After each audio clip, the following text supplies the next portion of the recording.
नमस्कार बच्चों, मैं पुनीता अरोड़ा फिर से एक बार आपके लिए एक वीडियो बना के लाई हूँ। बच्चों, पहले हमने एक वीडियो बनाई थी जिसमें हमने हैंड फंक्शन की बात की थी, ठीक है। और साइड बाय साइड एक और वीडियो बनाई थी जिसमें हमने एक्टिविटीज़ ऑफ डेली लिविंग की बात की थी। उसमें हमने टॉयलेटिंग ट्रेनिंग के ऊपर आपको बताया था कि किस तरह से टॉयलेट ट्रेनिंग होती है, ठीक है। और ये वीडियो भी बेसिकली पेरेंट्स के लिए ही ज़्यादा लाभदायक रहेगी, क्योंकि जो ट्रेनिंग है वो बच्चों को पेरेंट्स द्वारा दी जानी है घर पर, ठीक है। और आज मैं बात करूंगी ब्रशिंग की, ठीक है। ब्रशिंग जो स्किल है वो हमारा एक्टिविटी ऑफ डेली लिविंग में सबसे इम्पॉर्टेंट स्किल है।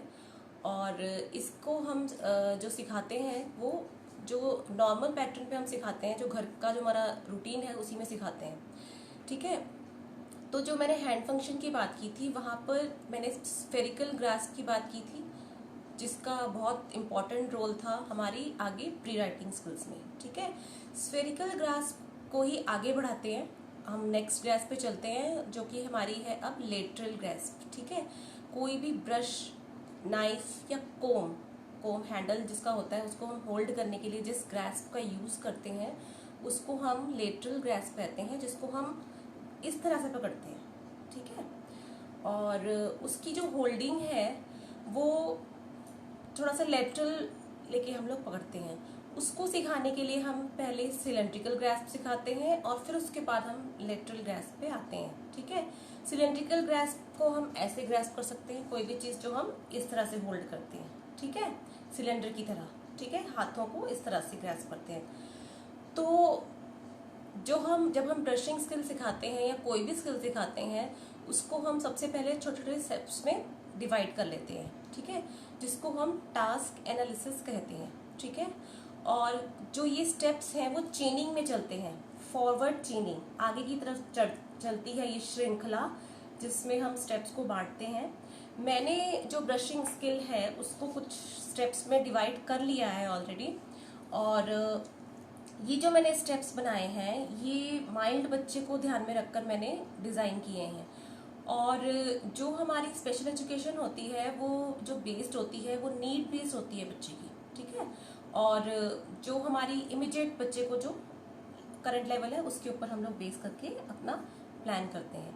तो मैंने जो इसके स्टेप्स किए हैं वो देखिए इस तरह से हैं। ब्रश को पकड़ना, ब्रश को होठों तक लेकर आना, मुंह खोलकर ब्रश के ब्रिसल्स को आगे के दांतों पर रखना, ब्रश को दांतों के ऊपर लेफ्ट राइट घसीटना। ये जो है 1 से 4 बार मूवमेंट होती है। इसी तरह से हम ब्रश को आगे के दांतों पर रखकर ऊपर नीचे की तरफ रगड़ते हैं, इस तरह से, ठीक है। ये भी हम 1 से 4 बार मूवमेंट करवाते हैं। उसके बाद ब्रश को साइड के दांतों पर रखकर आगे पीछे की तरफ हम करते हैं इस तरह से, ठीक है, ऐसे ऐसे, ठीक है। और फिर मुंह खोलकर दांतों की सतह को रगड़ना, जो ऊपर के दांत है हमारे, जो ऊपरी सतह है उसको भी रगड़ना है हमने अच्छे तरह से। फिर दांतों के पीछे की सतह को रगड़ना, दांतों की पिछली साइड को भी ब्रश से अच्छे से रगड़ना है, ठीक है। फिर ब्रश को टूटी तक लेकर जाकर धोना व उसको स्टैंड में रखना, ठीक है। फिर जो ये स्टेप है, जो नेक्स्ट स्टेप है हमारा, वो काफी इंपॉर्टेंट स्टेप है। इसमें बच्चे को हमने ओख बनवानी है पानी के नीचे और ओख को मुंह तक ले जाकर हमने पानी होल्ड करवाना है इस तरह से, ठीक है।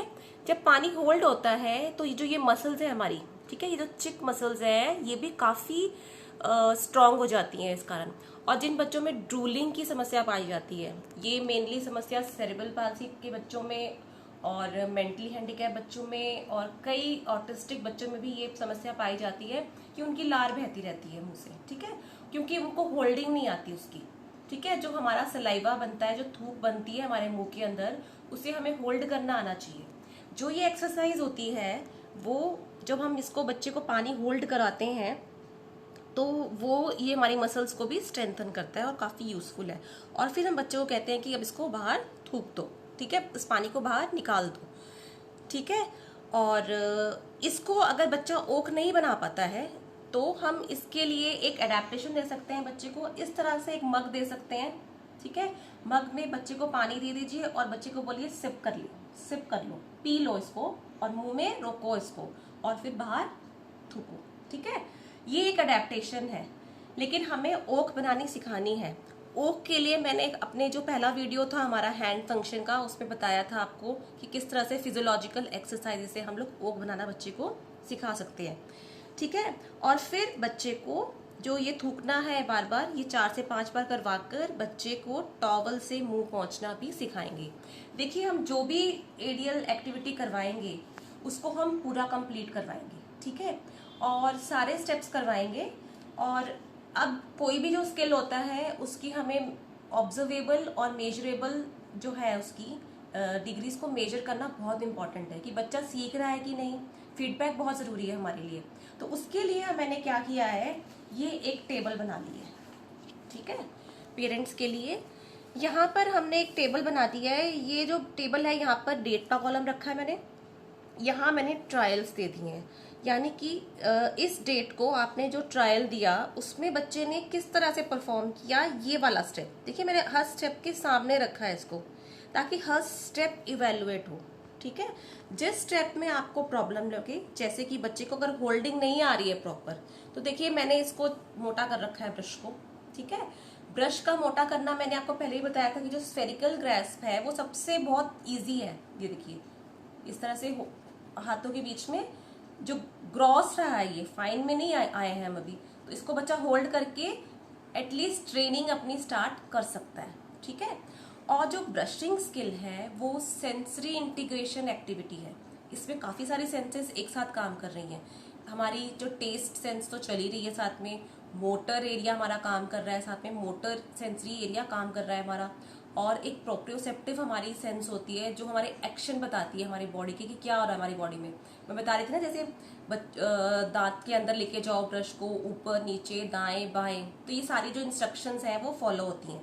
ठीक है, जहां जिस स्टेप में आपको प्रॉब्लम लगे वहां आप यहाँ पे मार्क कर सकते हैं कि बच्चे ने ये स्टेप जो है ब्रश को पकड़ना अभी दिक्कत है होल्डिंग में, तो हम इस पर काम कर सकते हैं। ठीक है, आगे ब्रश को लेकर जाना मुंह तक वो बच्चे ने कर लिया तो हम वहाँ पे प्लस लिख देते हैं। ठीक है, और अगर कोई स्टेप बच्चा वर्बल प्रॉम्प्ट यानी शाब्दिक बताने पे करा तो वहाँ पर वीपी वर्बल प्रॉम्प्ट लिख सकते हैं, या आप अपना कोई भी सिंबल बना सकते हैं जो आपको ठीक लगे। ठीक है, और जिस स्टेप में आपको दिक्कत लगे उस स्टेप की फिजियोलॉजिकल एक्सरसाइजेस आप करवाकर बच्चे को ट्रेन कर सकते हैं।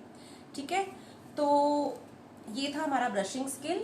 और देखिए जो भी हमारा एडियल एक्टिविटीज है उसमें हैंड फंक्शंस की और मोटर एरिया की जो कोऑर्डिनेशन है उसका इम्पोर्टेंट रोल प्ले करता है। और इसीलिए हम बच्चे को, आपने देखा होगा कि सिर्फ स्पेशल बच्चे हैं पैक बोर्ड्स को अरेंजमेंट करते रहते हैं, है ना, और पजल्स को अरेंज करते रहते हैं। वो जो बेसिकली उनका जो काम है वो बच्चे को कोऑर्डिनेशन सिखाना है और सेंसरी मोटर सेंसरी जो कोऑर्डिनेशन वो करवाकर एक्टिविटीज ऑफ डेली लिविंग करवाना, एकेडमिक स्किल्स करवाना, ये सब उसका पर्पस होता है। ठीक है, तो आज के लिए इतना ही बच्चों। और अगर आपको ये वीडियो पसंद आए तो इस वीडियो को लाइक कीजिए और सब्सक्राइब कीजिए इस चैनल को, ताकि आप और भी काफ़ी जानकारी मुझसे ले सकें। Thank you.